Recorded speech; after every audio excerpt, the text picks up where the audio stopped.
CIP for those watching at home, capital improvement plan. It's a 5-year plan. When council approves it, they only approve the funding or allocate funding for year 1 of the plan, but then approve in concept years 2 through 5. So we'll go through that in a little bit.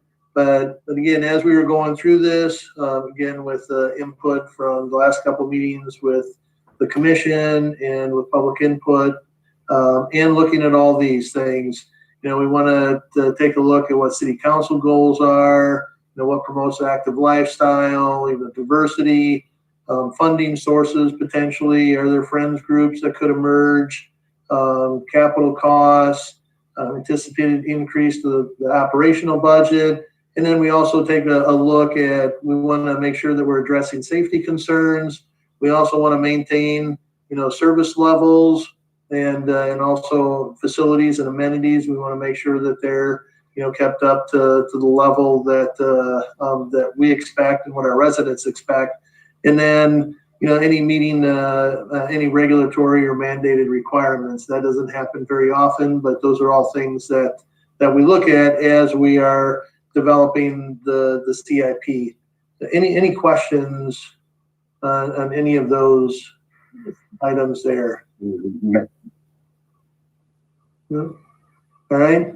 Then as far as, budget options, again, we look at, operations, and that's not what we're talking about, today. That's generally property sales tax, fees and charges. But today we really want to focus on the capital improvement plan. And again, that's local option sales tax. We could have grants or donations could be part of the funding, shared funding, such as with the canoe and kayak, the accessible launch that we want to do up at Ada Hayden. There is access. Ada Hayden is fundraising $35,000 for that project, and we've had, other groups, bring funding, and then geo bonds is another option. So I think before we go through all the projects, maybe, Steve, if you just want to give a brief overview of how the local option sales tax works, community enrichment, and how much we actually, how much out of that 1% sales tax, how much of it actually goes to community enrichment and capital improvement plans. Okay, so many of you already know this, but back in 1980, there was an election held, and we were fortunate that the citizens passed the imposition of a 1% sales tax on goods, certain goods that are specified in state law that are actually purchased and are delivered into the city of Ames. That's been very helpful to us in helping keep property taxes low for our citizens, as well as coming up with funding for one-time capital improvements, smaller type of projects, anywhere from $800,000 or less. The way the election results were, the proceeds for the 1% sales tax, 60% of the proceeds have to go to reduce property taxes. So therefore, 60% goes into the general fund and helps us eliminate or mitigate the raising of property taxes to fund our budget needs. 40% was to go to community betterment. Now that was a purposely broadly worded phrase, community betterment, to allow other cities in the county, because this is imposed on the whole county now, to use it the way they saw fit. Some people wanted to use it for fire trucks. Other people like us wanted to use it first to replace the loss of revenue sharing funds, which were to support our human service agencies and the arts in the city of Ames. So our annual allocation, we've been trying to first meet the needs of our local option, our social service agencies, and then our public arts and community arts-based agencies.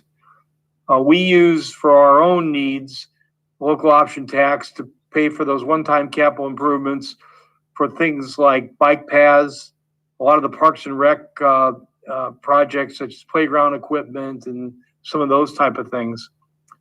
So we use anywhere from 50% of that 40% for community betterment projects for our city uses. Sometimes it's less, sometimes it's a little bit more. Now, the scary part about all this is local option tax with the COVID. How has that impacted our revenues? I'll tell you, for the whole city, it's been a very difficult year, specifically in the Parks and Rec department, because with the reduction in participation, we have lost hundreds of thousands of dollars in revenue from our fees. So we had to make some drastic decisions to hold the line on budgets to save money. So I did this throughout the whole city. We discontinued all travel, all training. We held positions open. Still, some of the positions are still held open. And we had to come up with money then to offset the loss in revenue. Because of that, because of the tough decisions we made, I think we're going to be okay this fiscal year, probably better than we thought we would be, because we've held the line on, we froze salaries too, our replacing positions. But the challenge will be next year. We're going to be budgeting now for July 1st. Do we assume that the world will be the way it was before March of this year? Again, the biggest challenge is in Parks and Recreation. Do we think that everyone's going to start sending their children and themselves to all of our programs to participate? The swimming pool, do you think it'll be open? Do you think people will send their people there and buy season passes? That's what we have to guess now when we put the budget together for July 1st. And we're grappling with that, how optimistic we should be, because it'll be hard if we miss the mark on that. Now, local option sales tax helps, as I said, Parks and Rec a lot in those capital improvement projects. Interestingly enough, I don't think we're going to be as hurt as bad as we will in other revenue sources for us. And that's because we're finding people weren't going to Main Street and shop, but they were doing a lot of internet sales. And fortunately, 2 years ago, we were able at the national level to make sure that even internet sales would be subject to the 1% sales tax in the individual cities throughout the country. Before 2 years ago, we would not receive any of that funding, and we would be in dire straits if we didn't get that funding, because certainly the sales in our retail establishments in Story County and Ames have dropped dramatically, as you know. Same thing with the hotel motel tax has been just devastating on people. So we're actually tracking. We're going to be pretty solid with our local option sales tax because of the internet sales. And we're hoping to even project a little bit of an increase for next year, which is good news, relatively good news. But we've got a lot of challenges before us for next year. Do we take some drastic steps to hold the line on expenditures or not? So I think we'll probably be somewhere in between.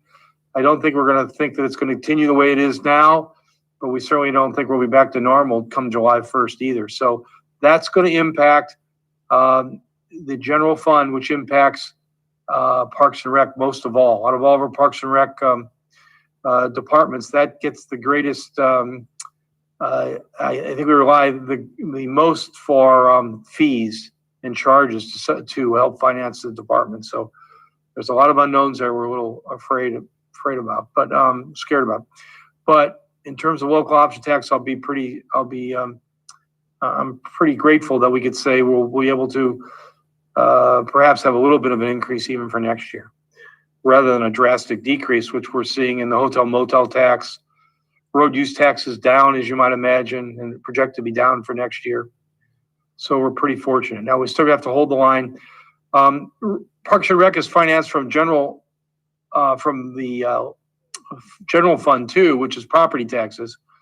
And we're taking the position, I don't believe that the public here or the public through the United States is going to want to see large property tax increases come July 1st.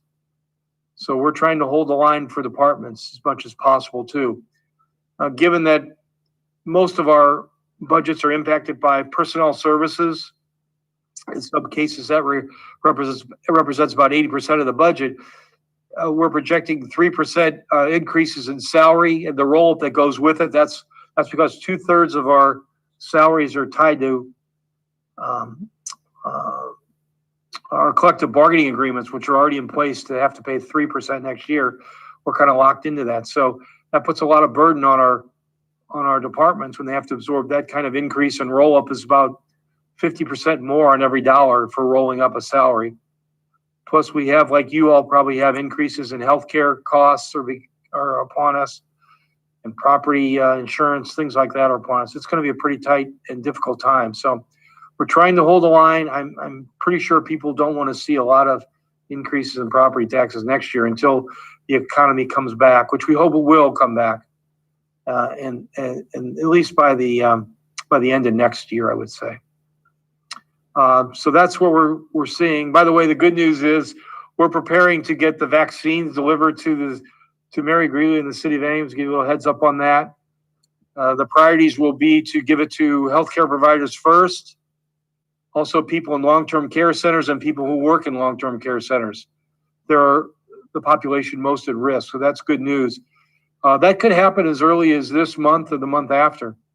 Then they'll move into essential employees, government levels. So we're going to be grappling with that on which of us are essential to the ongoing society. So obviously, fire and police and our water people and sewer and electric people, those will certainly will have a second tier that will have available to them the vaccine, and then there'll be others of us who maybe will qualify too. So we hope by the spring, this community will have access maybe to the whole population, spring or summer, to the right to a vaccine. Remember, it's not required, and we're going to have to do a good job of educating the public on why it is not a risk to take these. That you should, the science will be behind the development of these vaccines, and it's important that if you want to restore normalcy, that people should be taking the vaccine. So I'm optimistic we'll have this all over with in a year, perhaps. But we're talking about a budget that starts July 1st, so I think we'll be impacted by that. Any questions on the overall look of the budget and what we're trying to do, the philosophy there? That's why you want me to talk about those two projects, Keith, first before we get into yours? Yeah, if you want to, go ahead. Okay, so there are two projects we're going to be working on that I apologize because it deals with you all, and we're moving ahead without getting a lot of public input on it.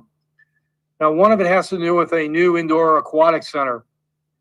We've been working with the developer on Lincoln Way, as you know, between Clark and Kellogg. You see them stripping that land down, and we hope they're going to be putting up a new hotel, retail space, and apartment complex. Well, we've been in discussion with the Iowa Economic Development Authority, and the state of Iowa has started a new program, or reasserted a new program called the Reinvestment District Program, which allows cities now, it was discontinued in 2010, I believe. It allows cities through a competitive process to apply for an incentive for projects like the one we're going to have developed on Lincoln Way, where cities are able to capture the state portion of the sales tax and hotel tax that's generated from those new developments in a district and can be used for projects that we want, community betterment kind of projects. The challenge is you have to have your pre-application in by February. This is December right now. And in it, you have to describe what the project's going to be, show some pictures of it, and the cost. So we have to scramble to see what projects there's a competitive 100-point system that you have to meet the certain, competitive points to be awarded this incentive. There's $100 million that's going to be made available in this incentive for the whole state. Now, in talking with the Iowa Economic Development Authority, you know, we were just bouncing ideas off them on what they think would qualify. You understand, this is not a done deal, just what they think they could be excited about if they saw in the application. And one of them was to have a downtown aquatic center. See, it has to be in close proximity to where this new development is going to come in. You got to show there's a connection there. And there's things like leverage of other funding and all sorts of things. So they were really excited about this indoor aquatic center. Now, we happen to know now, we've been in discussion with the DOT, the property across from the DOT, the old St. Cecilia site, you know what I'm talking about there? For those who've been around a long time, it's across the street north on Lincoln Way, the west of Grand and Lincoln Way intersection. The DOT uses the park. It's got a building or two on it. You remember that? It's the old church in St. Cecilia spot. They're willing to sell that at appraised value, perhaps to the city for an aquatic center, if that'll help us. Not give it away though. So the other project to bolster this, remember, we've got to get something we can hire a consultant quickly, maybe get some citizen input, but not a lot because we don't have time. Got to have the whole application done by February. The other one we're thinking about is we already have in the project our plaza across the street here. Remember the plaza? Now, we've got budget in there that we're going to pay for that whole thing. So we can include it in this reinvestment district where we would draw boundaries. It's kind of close proximity, these three areas, downtown improvement. And we would say we would pay for that whole project ourselves. So the three parts would probably be a new aquatic center, a new plaza, and then the development along Lincoln Way. Now, how do we do this? If we do this right, and I don't want to make it sound like we're trying to circumvent the vote, but we won't need a vote because if we can get enough money generated, maybe we could do this project without a need of a bond issue. And here's the thought process. The indoor aquatic center, and we've got to update these numbers. We've got to hire the consultant to update the numbers, but let's say it's 19 or $20 million, okay? We might have to buy the land from the DOT, and that could be $500,000, it could be $2 million. And then we have to tear down and eliminate the concrete in the area. But let's say it's a $24 million project, okay? The Ames Economic Development Commission came forward and said they're supporting this project. And they said they would help get secure in the next 2 months, actually, $8 million in private donations. And what that would be was trying to get some of the partners we had before to reinvest in it. You know, we had people who were willing to give for the indoor therapeutic pool. Perhaps we can give the family could continue to support that. Also, we'll approach Mary Greeley Medical Center, see if they're willing to support it. But let's say they're able in the 2 months to get letters of commitment for $8 million. You remember we have a Guido Whitaker donation that we're sitting on in the city, about $2 million we were going to invest in that. So that's $10 million. So that could leave a need for $14 to $15 million. We need to get with the developer along Lincoln Way in the next 2 months again and see what projects they're going to commit to. And then we have to hire a consultant that does an economic analysis to try to determine how much sales tax or hotel tax will be generated over the next 20 years to see if that will be enough money. The risk here is the city has to go out up front and issue general obligation bonds and rebate it with the estimated sales tax and hotel tax they think we will collect over the 20 years.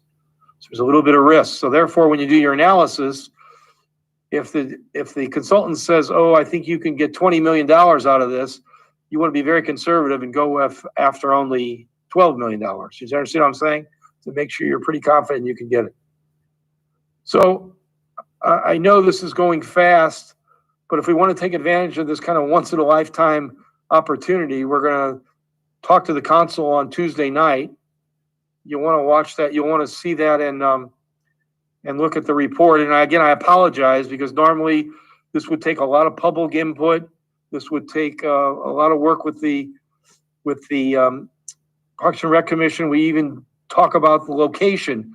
But if we want to obtain money here, our only chance is they've told us you better have that aquatic center down in the downtown in that close proximity. They think that's the kind of thing that would garner a lot of points in their competitive process. So, does that make sense to all you? Have any questions? I know you will. I know the council will. And you don't have to do it, by the way. We do not have to apply for this. It's a lot of pressure on city staff. I got to have them waive some of our purchasing policies, just go out. We can't take time to solicit proposals from 3 different consulting firms. We just have to pick someone and hire them right away. It's during the holiday season, so that's, people, it's tough to get their staffs working on these kind of things too. So it's going to be really crammed tight to get this done. Plus, we've got to finalize negotiations with the developer along Lincoln Way, which is the linchpin of this is where we're going to generate the sales tax. It won't be from our two projects. It won't be from the aquatic center or the plaza. Any questions you have on that? Because that's our strategy to try to get the new indoor aquatic center as soon as possible. So for commissioners, I pulled up the Google map. So you can see down here is the DOT, and this where I'm putting the cursor around, that's the DOT site that we're talking about. It's the old St. Cecilia School. And we'd have to make a case that's all in a kind of a logical downtown development. You know where between Clark and Kellogg, where's the big development hopefully will take place. Right in this area, correct? Yeah. And then you've got the plaza. So our argument's going to be that by doing this development on the south side of Lincoln Way, the south side of the railroad tracks, we're actually moving the downtown. We're expanding the downtown down to Lincoln Way. By doing the plaza north of 5th Street, we're saying, hey, we're putting amenities up there to draw development up to 6th Street. And then we're trying to make the justification that the swimming pool, indoor pool is in this whole downtown area is going to draw people down into an area that's that they seem to be excited about. So a lot of work to do. If we could pull it off, we could get all this work done and we could not be awarded it. We could be awarded and find out that the estimates come in a lot higher than the money we can generate. So we'd have to stop there too. There's a lot of things that could go wrong here, but we'll never have a shot at it unless we try. So we'll see what the council says about that. And so when Steve is referencing the downtown plaza, it's the parking lot across from City Hall, which is right here. It's this parking lot right here, about 1.3 acres. That's where the downtown plaza would go. This has been a goal of the city council. They talked about a week ago. Keith went over that with them. I don't know if he reported to you. They want a year-round entity, so they're looking at things like maybe some water features, not like as big as the spray pool we're talking about at the other location you're going to help us with, but water features, maybe even ice skating features, perhaps an area for not like the band shell, but some kind of performances, small performances or whatever people could gather around, just sitting areas. I don't know, we'll have to summarize all their concepts, but this was one of their goals they wanted to have. It probably will be turned over to be managed by Parks and Rec Department. It's not necessarily a park, but it's a plaza that will be under their supervision, I think. You could have, like Steve said, they wanted to have it year round. And, one of the things that we'll look at too is potential of a skating area in the wintertime. But it wouldn't be very big. No, this is not hockey. This is not hockey.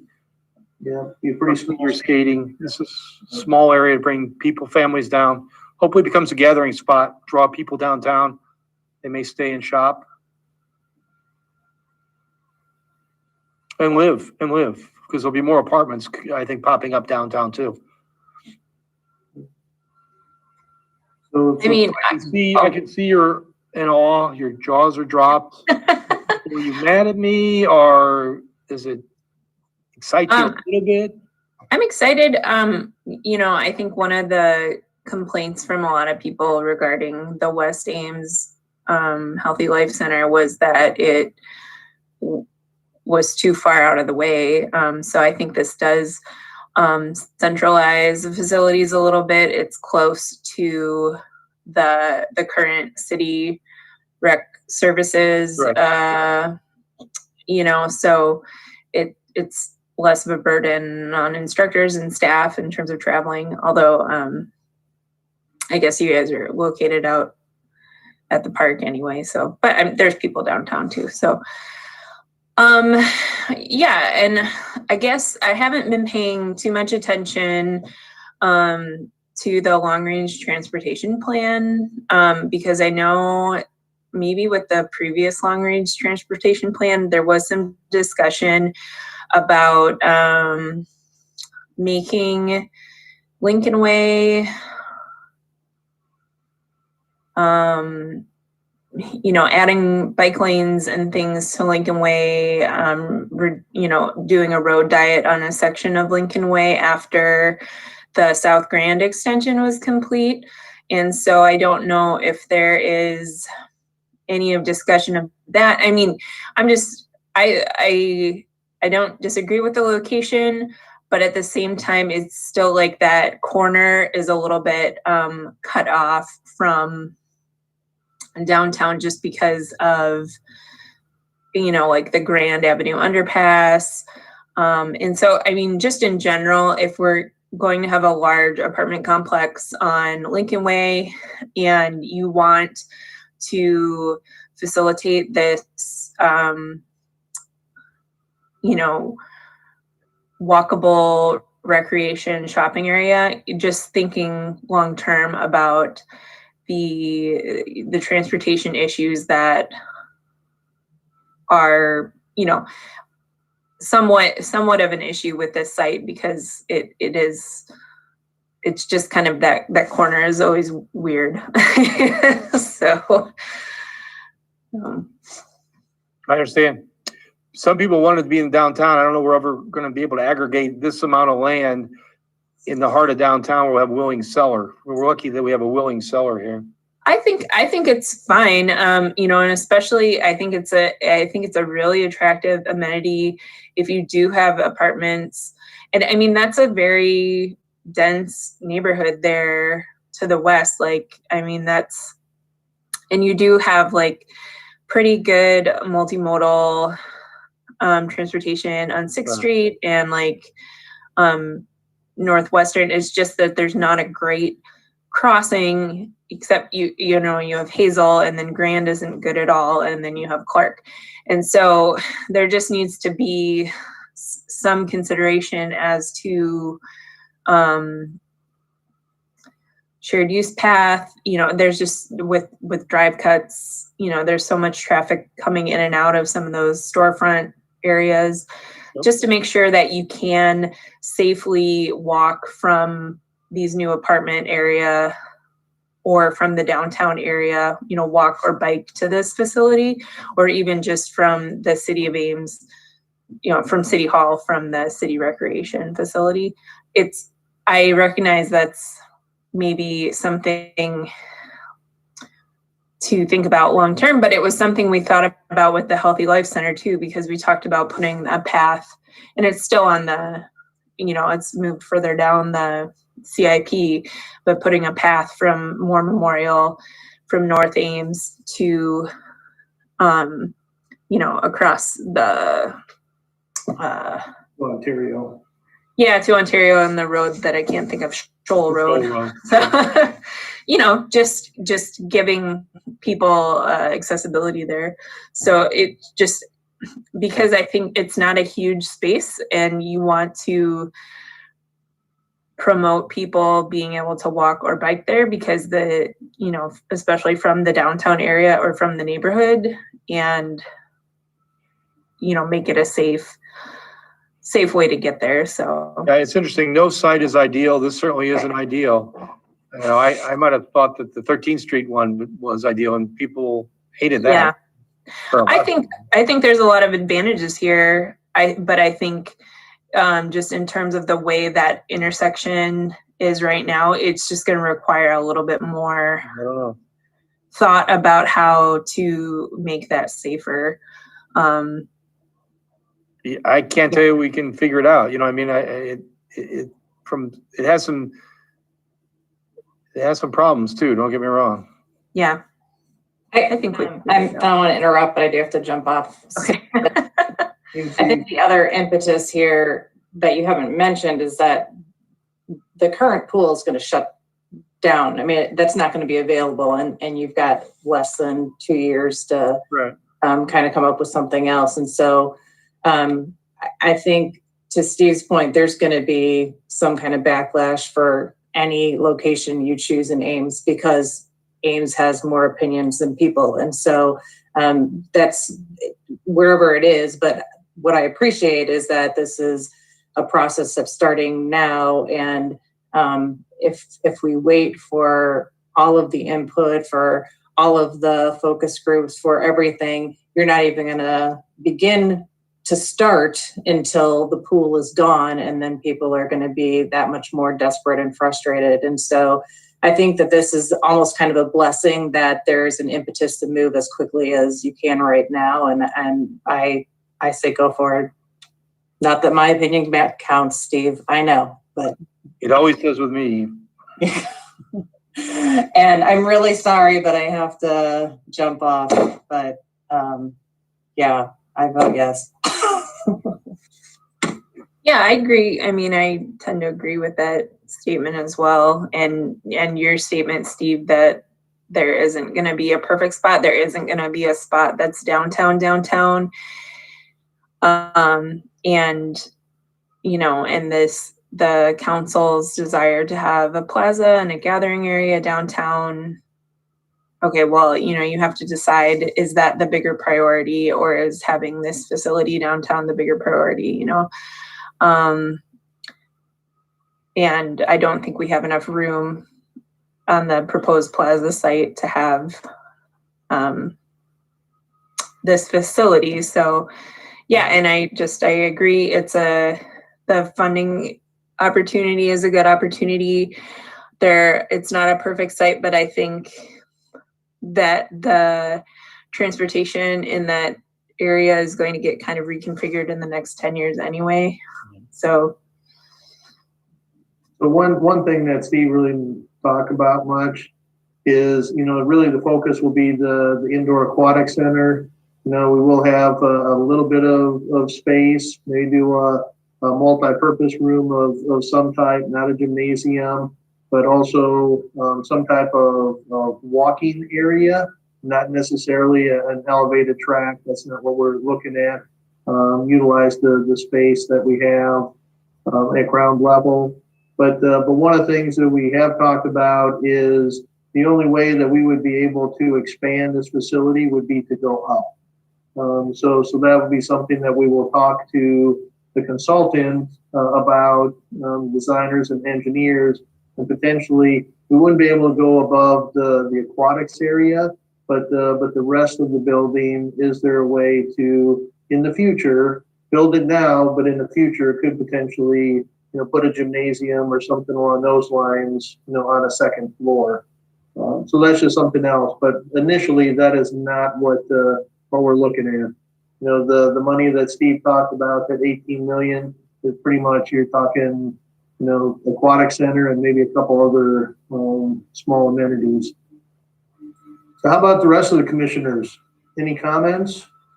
Hey, Steve, what is the kind of the let's abandon this site number? Because I know here at the state, we have to be very cognizant of what we sell our properties for now. And as you said, it's the appraised value.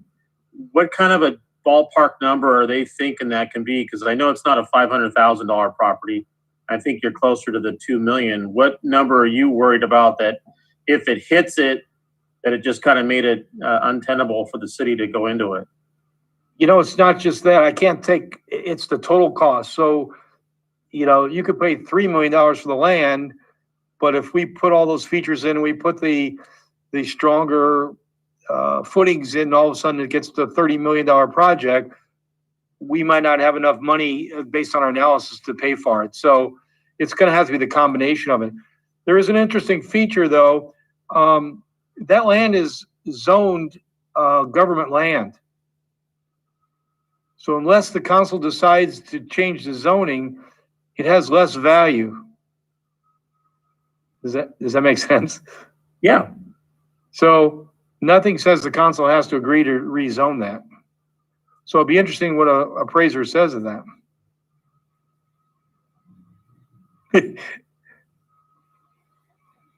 But that's a good crapshoot. Yeah, I understand. I don't know what an appraiser would say. It could be $2 million.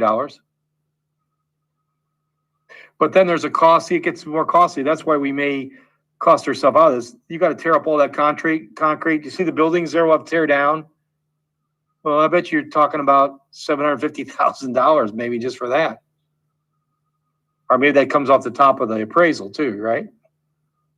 Well, I know we're getting to the point where we're running out of property to put any kind of aquatic center on it. I mean, the best part was, many years ago when we had the opportunity to use the soccer field at the high school, and that was kind of cost prohibitive for a lot of people. And then the Life Center went down in flames, I think mainly because a lot of people saw it also as a senior center, not as a family center, and didn't help that a few businesses went after us. But Right. you're getting to a point now where you're losing locations. And I hate to say this, but it might be one of those where you leap at it, and if nothing else, you get the property and kind of grin and bear it and go forward, because we are running out of properties. I mean, we got this giant donut right in the middle called Iowa State that lose everything else. Right. It's just, there's gonna be a lot of work and a lot of hurdles to get over to be successful. So I'm not telling you we've got a 50-50 chance here. It's just a lot of stuff. And we gotta be competitive with other projects that I don't know what's coming in. $100 million is not a lot. No. No, unfortunately. No, it's a good start. Thank you for thinking about this. Yeah. I also just don't think in the next year or two, well, a year for sure, if we put a bond issue up, I'm not sure people are gonna wanna raise their taxes for the capital.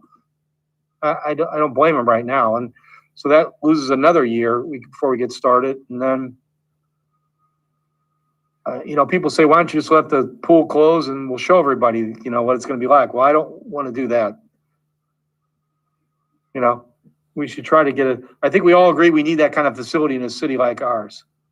If you want to attract people. I do like the walking track and the other room, because that will allow, not everyone wants to swim, but in the winter you'll be able to go in there and you can walk, that'll be a good exercise for people. Get out of the climate. Well, we could have other recreation or just meeting space for people to socialize. Who knows? We could have card games going on or whatever, people socialize in that one room, multi-purpose room. And not a gym, but I think it'd be a good facility for us. I think I don't think, the Holy Life Center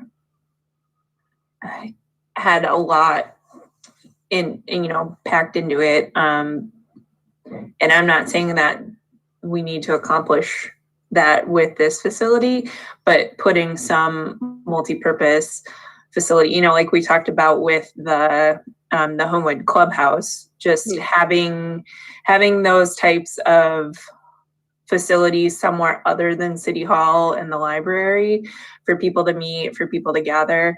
I think that's always a bonus. Right. And it's not a huge,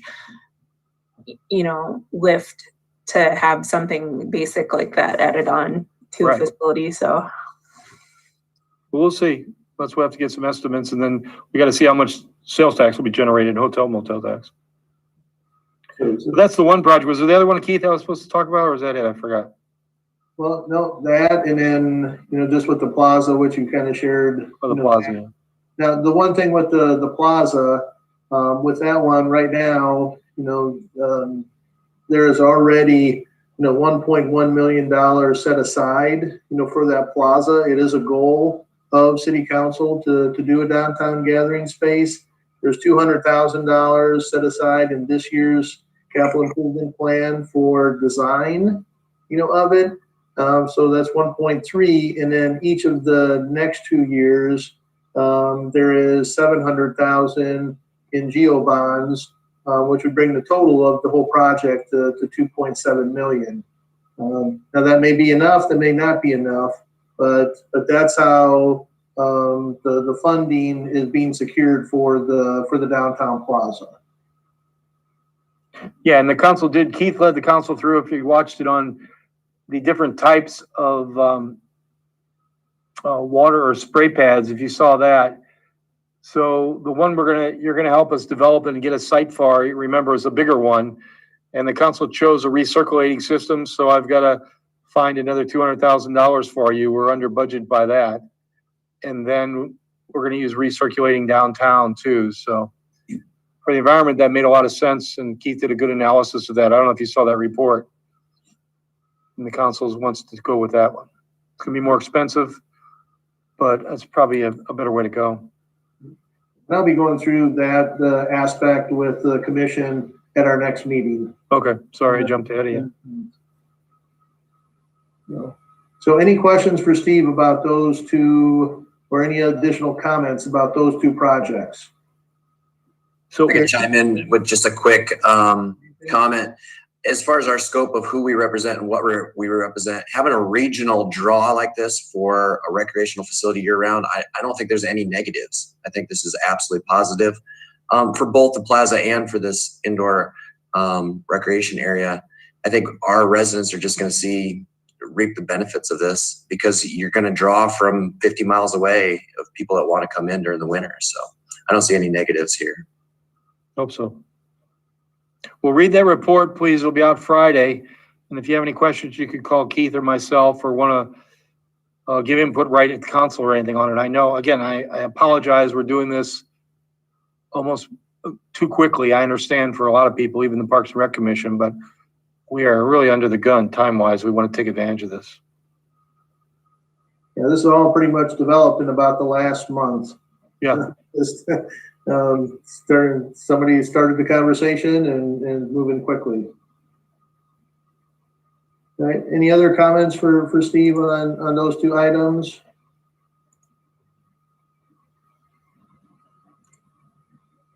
All right, if not, then we'll kind of go through, and this was distributed with the agenda, so I'm not going to go through each one of these projects. We'll just kind of hit some of the larger ones.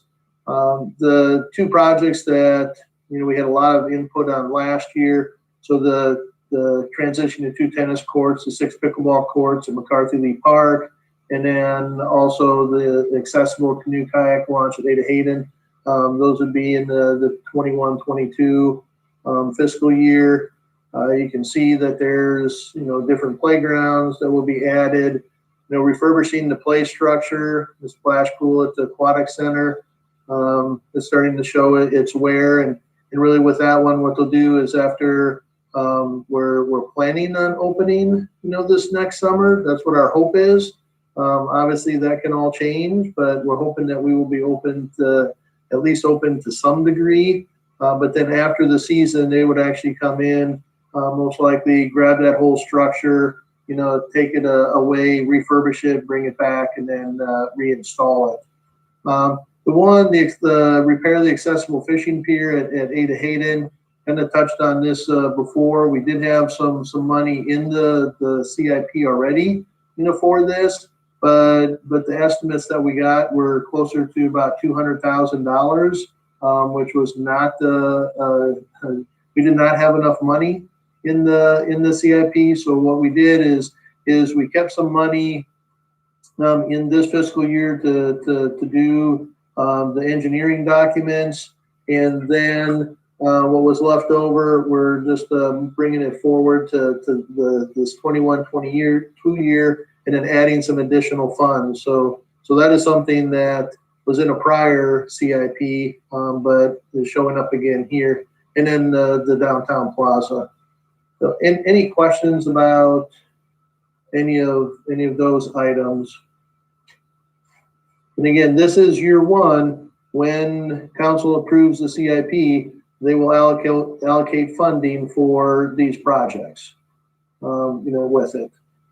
So if we move to 22-23, we have the band shell changing rooms. With that one, looking at removing the car park bathhouse, replace it with a new shelter and a restroom, some irrigation, flooring. That is something new, that needs to happen in the community center, in the aerobics room. With this one, also consolidate the park maintenance facilities. That right now we have $500,000 budgeted for that, and that's trying to. We'll be taking our old park shop closer to the river on 13th Street, getting rid of those buildings, taking some of what we have at the cemetery, and trying to consolidate all of our maintenance facilities because they're so close. They need some work. The part of it's in the floodplain, bringing those all together. With it, we also have, some additional playgrounds with it, and that's something that we do every year. Furman, we have 2 items there, replacing the light fixtures on the pool deck, repaint the pool basins, and then, right now we do have in here installed security cameras at the Homewood Clubhouse. We did not have enough money in enough funding, to have that in this as we're building it right now. One thing that we are looking at that we may be able to do is if we don't use all of the contingency, we may be able to get the security cameras early, and then that would free up some money in this year. And again, you have the downtown plaza. Any question about any of those items? 23, 24 projects, a couple of items at the community center, replace weight room, equipment. And I guess with the car park bathhouse in 22, 23 was the design and engineering. We've actually had to do it in 23, 24. And then engineering design for adding a restroom out here at Gateway Hills Park. That is something that we get a lot of requests. We probably just do one gender neutral restroom, try to attach it to the building here. And then some more playgrounds, wetland overlook at Ada Hayden, and then some engineering design for putting the bridge over hole number 9 at the golf course. Any questions about those projects? Now, as we start getting down into year 4 and year 5, sometimes these things do change. Sometimes they move up, sometimes they go away. But the Brookside Park, we actually have the restroom, there's some standards at the volleyball courts and volleyball courts here. Placing stage lights with LEDs in the auditorium. The basketball court at Innis Grove. Right now, that's layout is east-west. What we want to do is change the orientation to north-south and actually have 2 basketball courts there instead of just 1. And then, with the Lowhead Dam project, with that mitigation, and the canoe kayak passage and the fish passage, and you'll see some things where new shelter down there, additional parking, a new playground, those things will be added, at that area. Again, playground, we have a couple of items at the ice arena, replacing the bridge, adding a shelter at the Furman Aquatic Center, and then engineering for the bridge over Squaw Creek in War Memorial Park. Any questions about those projects? There's a lot of them in that year. And then in year 5, these are, try to, where we usually put the, some of the newer stuff in. You'll see that we do need to add parking at North River Valley with the soccer fields. Also want to renovate the restroom that's at North River Valley. Climbing boulder, which we've received some information, on, and had some conversation about that. We put that here, the parkour, equipment in the park system. Now, one thing, that we have been exploring, and we can share more information with you about this at the December 21st meeting, I believe, is what the 17th, sorry, December 17th. But what we can do is Joshua has been looking at when we're replacing equipment, playground equipment in community parks, been looking at how do we maybe diversify some of what our offerings are. So what we're thinking here is maybe putting like an obstacle course or obstacle equipment. I think we talked about that a little bit, but putting that at back by Shagbark, and it's almost like the American Ninja, those types of things. So we're looking at that, but that's one of the things also we would need some additional funding for, and we've shared that with the city manager, and we're going to see if we can maybe get some additional funding to make that happen, this year. But that would be similar. Parkour, could use that. We would definitely have some fitness classes. And we would also add some team classes with that kind of equipment also. Some other playgrounds, then replace and widen the path. That's actually in both year 4 and year 5, the South Lake first and then the North Lake, and then the bridge, and then Rose Prairie. Then Rose Prairie, they'll be bringing something before council, maybe later this month to have some conversation.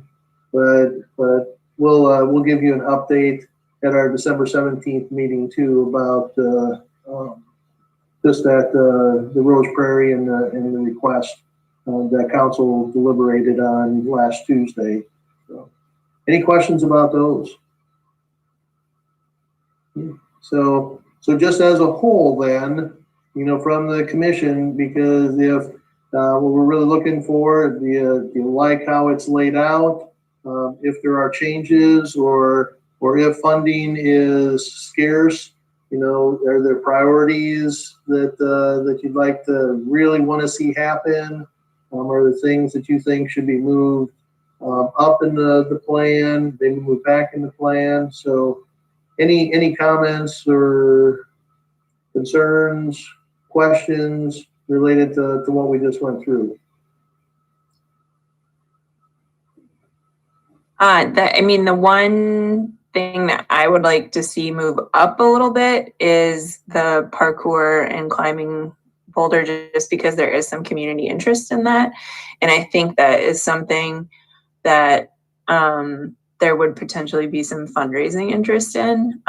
Just a thought. And I think working with the if they do want to form a friends group or something like that, I just think it's an interesting amenity, and it would provide a little bit of diversity of facilities in the park system. Maybe not next year, but the following year. Obviously not next year. So we've decided on July. So if we were to do that, then what of these projects would you want to move or delay? The playground, those are all related to schedules. When we get to the 20 years, as far as the changing rooms, could we delay those? Yes. Engineering, that's not a lot of money. It'd probably be, if you wanted to move both of those up here, you're probably talking, this is maybe 50, 75,000, 50,000. Irrigation might be 50,000, 40,000, somewhere in that neighborhood. Flooring is something that needs to happen. That's why we plugged it in. Maintenance facilities, I don't think we want to move that. The wetland overlook, that's only, maybe 10,000 at most. The Cottonwood shelter, that one maybe more in the 50 to 75,000. And I'm just giving you ranges because I don't remember exactly. So for next year, for 22, could we talk about, is that something that you would want to go through an engineering design process for, and putting the engineering design process for that park, just so we know we have some basic cost estimates, but we don't have a site, we don't have a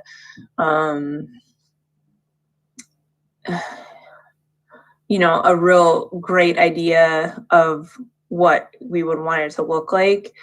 And so maybe 22 is potentially a little bit of money for engineering design process for a facility like that. And then the following year. So maybe engineering in 22, 23. And then I just hate to see it stuck in year 5, but because I think it's cool. So thoughts from other commissioners regarding what Sarah just shared. Anyway, don't just listen to me. Keith, one of the things you had talked about and trying to get it out of the floodplain is the maintenance buildings. Isn't it better to move those sooner than later so you can get some efficiencies and not being split and also run the risk of getting that thing flooded out again?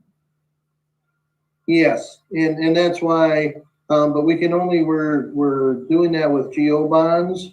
So with it, to move it to this year isn't gonna work. At the year one.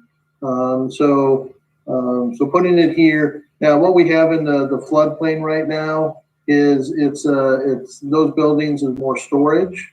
You know, we don't, keep a lot of vehicles or anything. We do have some pallet racking in some of those buildings. So we do have some things off the ground, but we think 22, 23, if we can make it happen, then we'll still be okay. But it's a good question.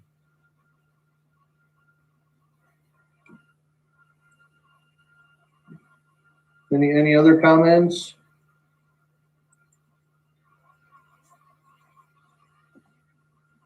So what about with Sarah's suggestions? The other commissioners, do you agree with Sarah? Do you not agree? What are your thoughts? I'll chime in here. I do agree. I think, to hit this generational lifestyle, and this could be like synchronous with development with your Gateway Hills bathroom. If you decide to put this climbing wall out at Gateway Hills, maybe they can go together. And that this kind of lifestyle fits together too, the get outside, play some disc golf, do some climbing. I could see that definitely going together. But agreeing with Sarah, if this is what our kind of young professionals are looking for to get outside in our park system, maybe we need to move forward with this sooner than 5 years down the road. I just see the incredible amount of enthusiasm for the inclusive playground, and it's such a unique amenity, and I just see that enthusiasm, and from families and from kids, and I just feel like there would be a similar enthusiasm level about doing a more diverse park project, but geared towards, teens and adults. All right. Any other comments, concerns, questions?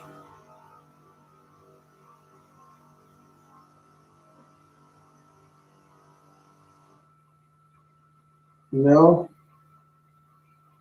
All right, if not, then thanks for all the input, and like I said, we'll bring some of the things that we talked about. We'll bring more information to you on the 17th to share and get reaction from you. So, any other things regarding Steve? Any parting words? Any additional questions for Steve?